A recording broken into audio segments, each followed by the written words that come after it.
Moi, j'ai connu des gens.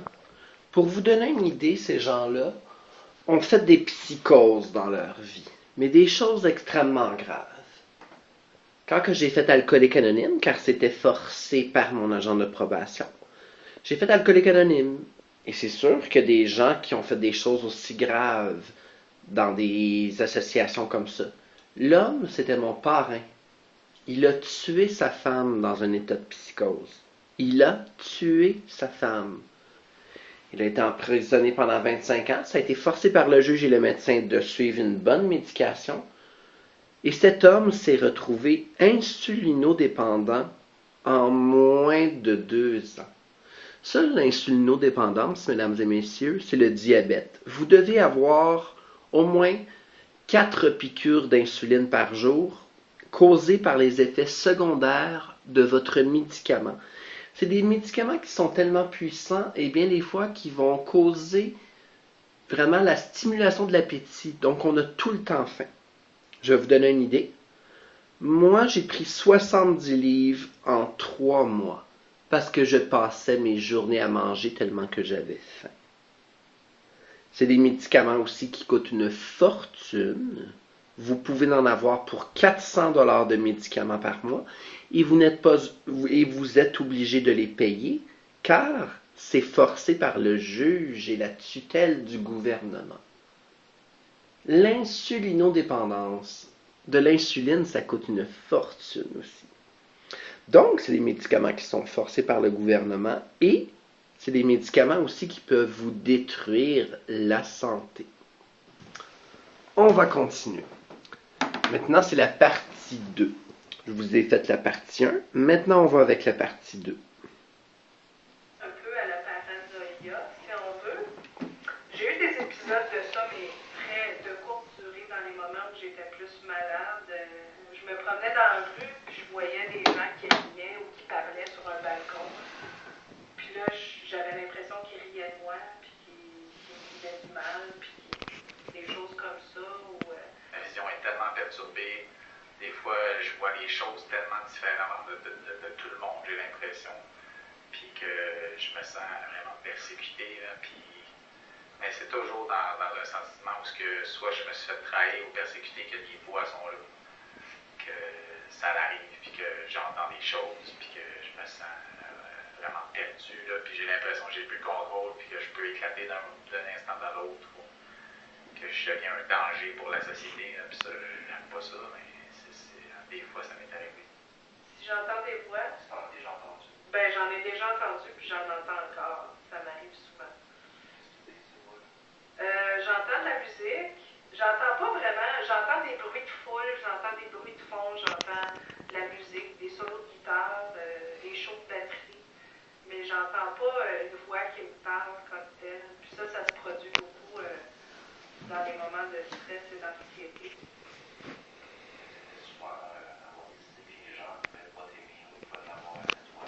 Ouais. Ben, auditive, oui.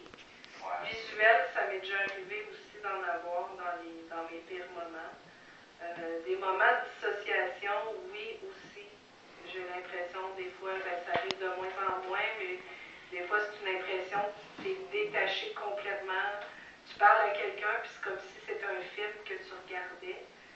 Ça m'arrive encore des fois. Là. Puis la fois que je disais que je chantais en plein milieu de la rue en gobant des pilules, je n'étais pas toute là, mettons, là.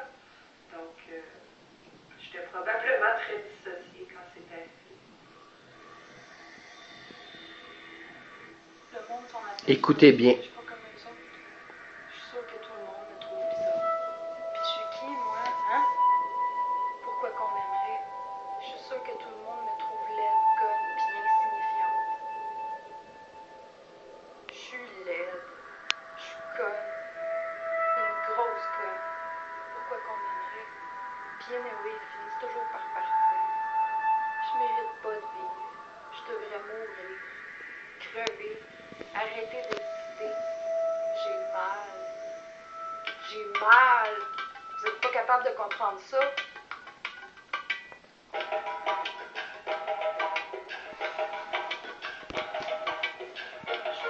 suis sûre que toi, j'ai mal. Je peux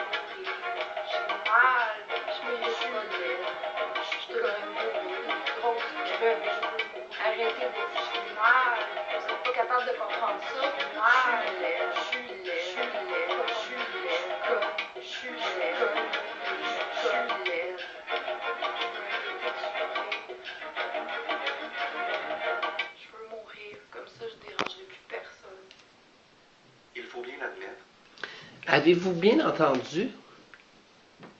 Je suis laide, je suis conne. Je ferais mieux de mourir, comme ça je ne dérangerai plus personne. Le trouble de la personnalité limite, ça l'affecte surtout les femmes, 3 femmes pour un homme. C'est très triste à entendre, mais c'est un trouble qui est de plus en plus souvent diagnostiqué. 4 à 6% de la population. D'ici quelques années, d'ici 10 ans, là, ça se peut que ça soit au moins 10% de la population. 10 personnes sur 100 personnes. Est-ce que vous vous en rendez compte? Et aussi, avec tout ce qui peut exister, le racisme, la xénophobie, l'homophobie et tout, la discrimination en milieu scolaire. Et rien n'est fait pour contrer ces choses-là la plupart du temps. Jasmin Roy, c'est un homme qui fait vraiment des conférences dans les écoles pour contrer l'intimidation et il y a des directeurs d'école qui ne veulent rien savoir de cet homme-là. Pourtant, cet homme-là essaie de faire comprendre au monde que la dissociation, c'est un grave et réel problème. Et je vais vous donner une idée. Ça arrive des fois des petites filles de 12 ans qui se font diagnostiquer du trouble de la personnalité limite. C'est très sévère comme trouble. Et le taux de diagnostication est de plus en plus fort. Il faut se demander où est la solution. Les personnes aux prises avec un trouble de la personnalité limite dérangent. Ils posent des gestes irréfléchis, ils sont impulsifs et colériques, ils changent constamment d'idées, parlent souvent de suicide et donnent l'impression de manipuler. Pour le commun des mortels et parfois même pour les professionnels, il est difficile de ne pas voir dans ces comportements répétitifs une manifestation de mauvaise volonté.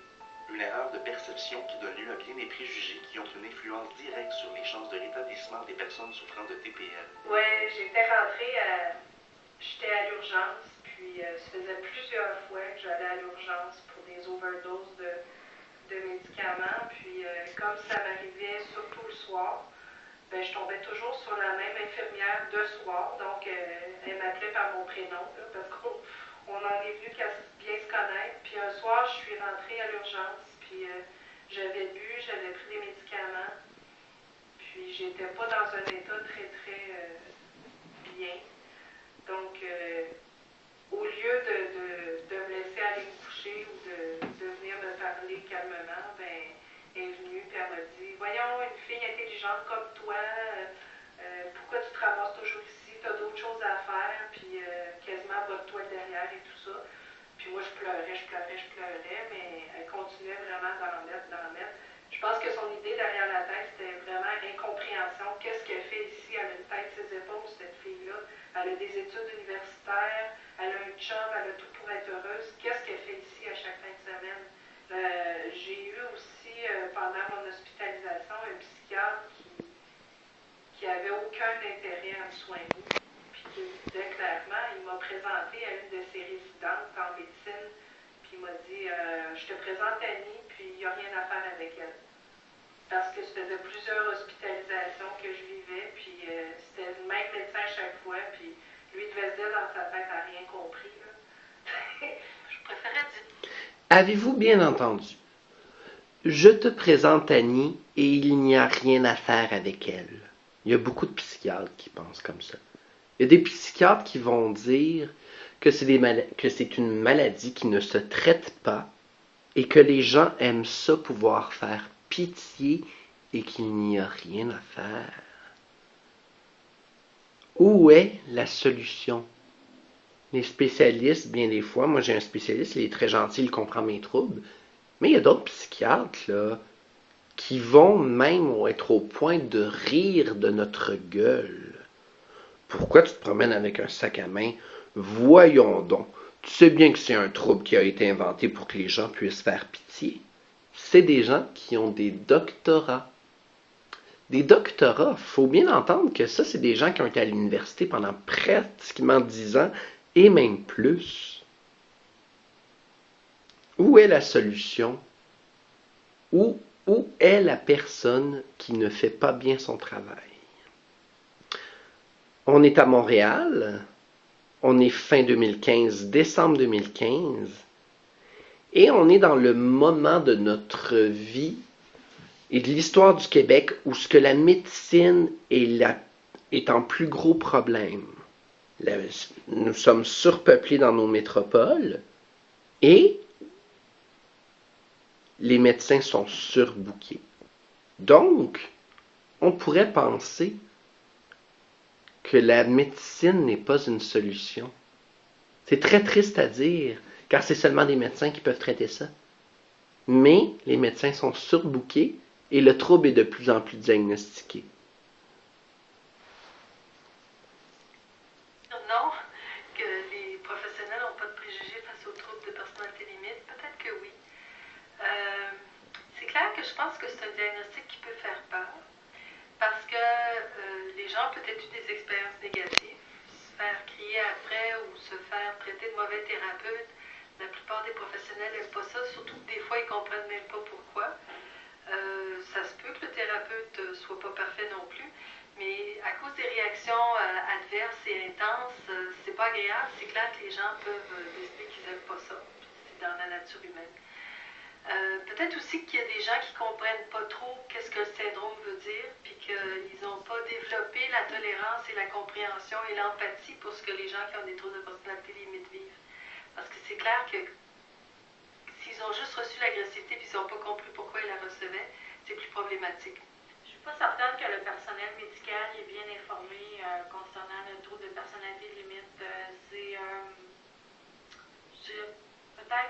Peut-être un petit peu de staff là, dans le personnel infirmier, les psychiatres naturellement, les préposés, écoutez, je crois que c'est peut-être un préjugé que j'ai, mais je crois que sont aux préjugés plus à la surface de savoir c'est quoi un TPL. C'est une personne qui emmène large et qui fait du trouble et qui, dans les unités de psychiatrie, je dirais, là, je suis pas sûre qu'ils savent la profondeur de ce que ça représente, un TPL.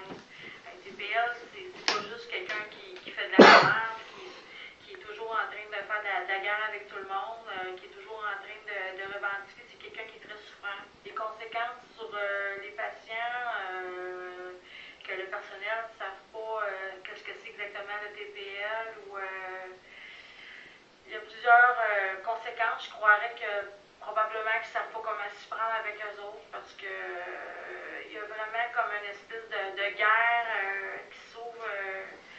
Moi-même, j'ai côtoyé des infirmiers qui avaient des préjugés face à des patients que j'avais, et c'était c'est juste un TPL, en voulant dire il n'y a rien à faire, c'est un TPL, mais je trouve que ça limite les possibilités que le patient se développe, qui aille plus loin dans son évolution.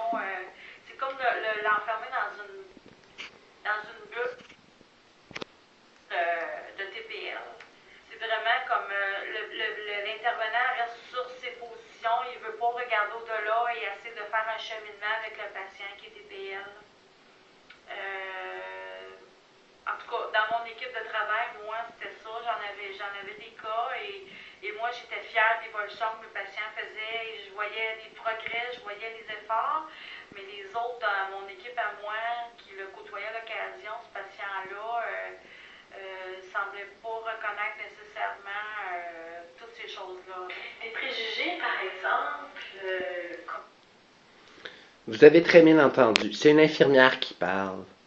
La plupart des infirmiers et des médecins qui ne sont pas spécialisés vont dire « Bon, ben c'est un TPL, trouble de la personnalité limite. TPL, il n'y a rien à faire avec ça, on va le laisser ressortir. » Au Québec, la médecine est très problématique, il y a moins en moins de médecins disponibles et bien les gens ne sont pas formés pour savoir ce que c'est le trouble de la personnalité limite. Le ministre de la Santé coupe partout, il enlève de l'argent, même des dizaines de milliers de dollars à plusieurs hôpitaux au Québec. On est une des provinces les plus endettées au pays. Donc, on doit pouvoir penser qu'il n'y a pas de solution et que le problème existera toujours.